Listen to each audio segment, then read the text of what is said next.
Hablaremos acerca de la norma internacional de información financiera NIF 10, estados financieros consolidados. El objetivo de esta norma nos dice de que es prescribir el tratamiento para la preparación y presentación de los estados financieros consolidados de una entidad que controla una o varias entidades distintas. Esta norma también nos da lo que es ciertos parámetros que se deben de aplicar para poder cumplir con el objetivo de esta norma. Y nos da la siguiente, por favor. Nos dice de que para poder cumplir el objetivo requiere que una entidad, o sea, en este caso la controladora, que controla una o más entidades distintas, en este caso subsidiarias, presenten estados financieros consolidados. También define el principio de control y establece el control como la base para la consolidación. Además, establece la forma de cómo se aplicará el principio de control para identificar si un inversor controla una participada y por ello debe consolidar dicha entidad. También establece los requerimientos para la preparación contable, para la información contable de los estados financieros consolidados y define la entidad de inversión y establece una excepción de consolidar ciertas subsidiarias de una entidad de inversión.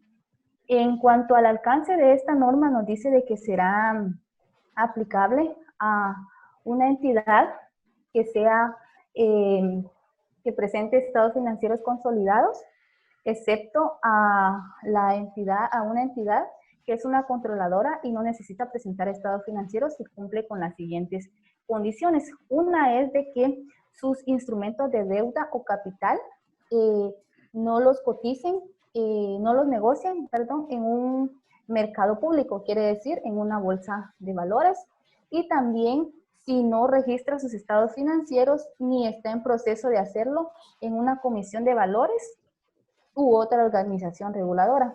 También esta norma no será de aplicación para los planes de beneficio postempleo u otros planes de beneficios a largo plazo, tratados de acuerdo con la NIC 19, y también a una controladora que es una entidad de inversión, no presentará estados financieros si se le requiere y los medirá de acuerdo con el párrafo 31 de esta NIF a valor razonable con cambios en el resultado. Continúa mi compañero. Continuando con nuestra pequeña exposición, les voy a hablar sobre lo que es el control. Dice que un inversor, independientemente de la naturaleza de su implicación en una entidad, determinará si es una controladora mediante la evaluación de su control sobre la participada. También nos indica que un inversor controla una participada cuando está expuesto o tiene derecho a rendimientos variables procedentes de su implicación en la participada. Nuestra siguiente diapositiva nos indica que un inversor controla la participada si y solo si éste reúne todos los elementos siguientes: poder sobre la participada, exposición o derecho a rendimientos variables procedentes de su implicación en la participada, capacidad de utilizar su poder sobre la participada para influir en el importe de los rendimientos del inversor. Todo esto nos indica que el inversor va a tener la capacidad de dirigir las actividades más relevantes de la entidad. Continuamos con algunas definiciones para poder entender más a fondo lo que es esta norma, en la cual estamos lo que son estados financieros consolidados. Es un grupo en el que los activos, pasivos, patrimonios, ingresos y flujos de efectivo de la controladora y sus subsidiarias se presentan como si se tratase de una entidad económica. También nos indica el control de una participada. Un inversor controla una participada cuando está expuesto o tiene derecho a rendimientos variables procedentes de su implicación en la participada. Lo que es un grupo es una controladora y todas sus subsidiarias. El siguiente sería participación no controladora. el patrimonio de una subsidiaria no atribuible directa o indirectamente de la controladora. También podemos encontrar lo que es una controladora, que es una entidad que controla una o más entidades. Y por último, lo que es el poder, que son los derechos existentes que otorga la capacidad presente de dirigir las actividades relevantes. Ahorita continúa nuestro compañero. Gracias. Para continuar con nuestra presentación, yo les voy a hablar acerca del tema de lo que lleva por nombre los elementos del control. Dentro de ellos está la evaluación de la existencia del control. Existen 3 elementos. El primero de ellos es el poder. Nos dice la norma que para tener poder es necesario que el inversor posea derechos que le proporcionen la capacidad presente de dirigir las actividades relevantes, es decir, las actividades que afectan de forma significativa a los rendimientos de la participada. Tenemos que tener bien en claro que el poder no es igual que el control, ya que el poder son aquellos derechos que posee la controladora, o ya sea la matriz, para que ella pueda tener en cuenta las actividades de las subsidiarias. Siguiente. El siguiente elemento sería la exposición de rendimientos variables.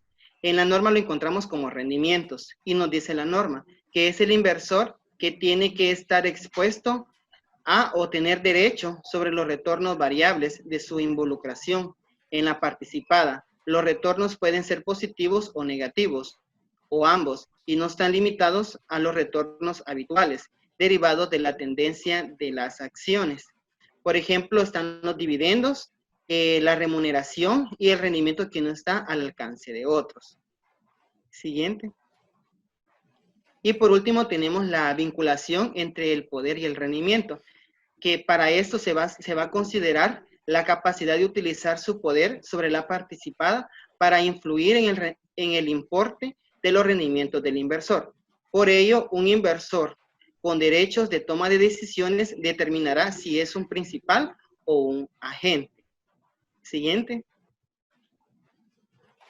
Tenemos en esta presentación lo que es la definición de lo que es un agente, y es aquel que actúa de parte de otro y no tiene controles sobre una participada. Y el principal puede delegar en el agente la capacidad de toma de decisiones, pero en una última instancia, el principal mantiene el poder.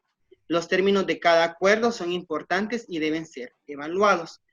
Y para que nos dé un resultado, al tener ya lo que es el poder, los rendimientos y la vinculación de tanto entre el poder y el rendimiento, tenemos lo que es la consolidación. O sea que la matriz, al tener el control y el poder, ella misma va a poder consolidar la información de las subsidiarias. Dejo el tiempo con mi compañero. En este momento les voy a hablar sobre los requerimientos de contabilización. La norma nos indica que una controladora va a elaborar los estados financieros consolidados utilizando políticas contables uniformes para las transacciones y otros sucesos que son similares o que se hayan producido en circunstancias parecidas. Y si un miembro del grupo utiliza políticas contables diferentes a las adoptadas para los estados financieros, las transacciones y otros sucesos similares, la entidad tendrá que realizar los ajustes correspondientes a los estados financieros del grupo al momento de elaborar los estados financieros consolidados.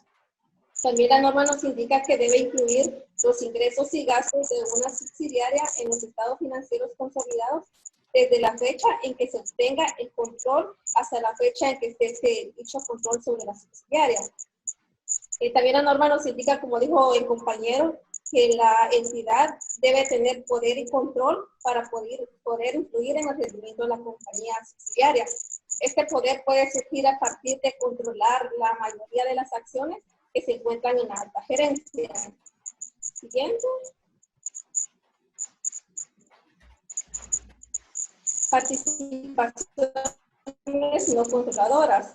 Una controladora presentará las participaciones no controladas en el estado de situación financiera consolidado dentro del patrimonio de forma separada del patrimonio y de los propietarios de la controladora. También la norma nos indica que una entidad debe atribuir en el resultado del periodo y cada componente del otro resultado integral a los propietarios de la controladora y a las participaciones no controladoras. Siguiente.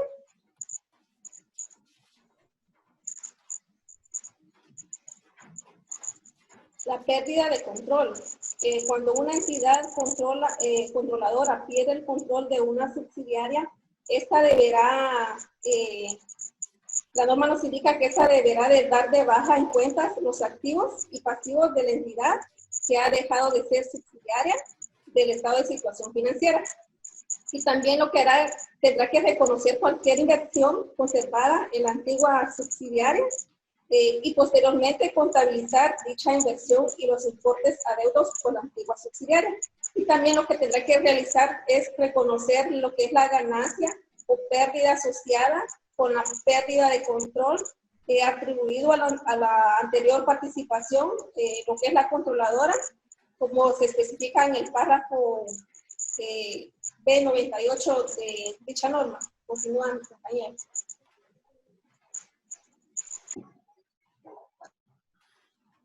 Continuando con nuestra exposición, vamos a ver acerca de la determinación si una entidad es una entidad de inversión. Como anteriormente lo han dicho nuestros compañeros, pues prácticamente esta norma nos habla acerca de los estados financieros consolidados y la norma nos dice quiénes son las que están obligadas a crear o a generar, mejor dicho, estos estados financieros consolidados, ¿verdad? Entonces, dentro de todas las que están obligadas a generar estados financieros consolidados, pues también la norma pues, nos habla de algunas excepciones.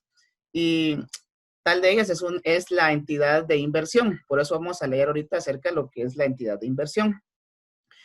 Dice que si obtiene fondos de uno o más inversores con el propósito de prestar a dichos inversores servicios de gestión de inversiones. Estas son prácticamente algunas de las características que la norma establece para que una entidad o para determinar si una entidad es de inversión. Si se compromete con sus inversores, dice que su propósito de negocio sea únicamente la inversión de fondos para obtener rendimientos por la apreciación del capital. Y con el inciso C dice, si mide y evalúa el rendimiento de prácticamente todas sus inversiones sobre la base del valor razonable. Y bueno, aquí nos habla de algunas características, que tenga más de una inversión, más de un inversor, inversores que no forman parte de relacionadas y participación, dicen, la propiedad en forma de patrimonio o similares. Acá vale la pena resaltar de que la norma también establece de que si la entidad, en este caso, pues, no cumple con alguna de estas características, no quiere decir de que por eso no va a dejar de ser una entidad de inversión, sino que simplemente la norma dice de que tiene que recurrir a revelar la información requerida y se va a basar en la NIC 12. ¿Verdad? Que es la que nos dice información a revelar sobre participaciones en otras entidades. Entonces, se hace la aclaración porque no quiere decir de que no cumpla con una de esas características, no quiere decir de que por eso pues vaya a perder ese derecho o a perder esa figura, ¿verdad? De entidad de inversión.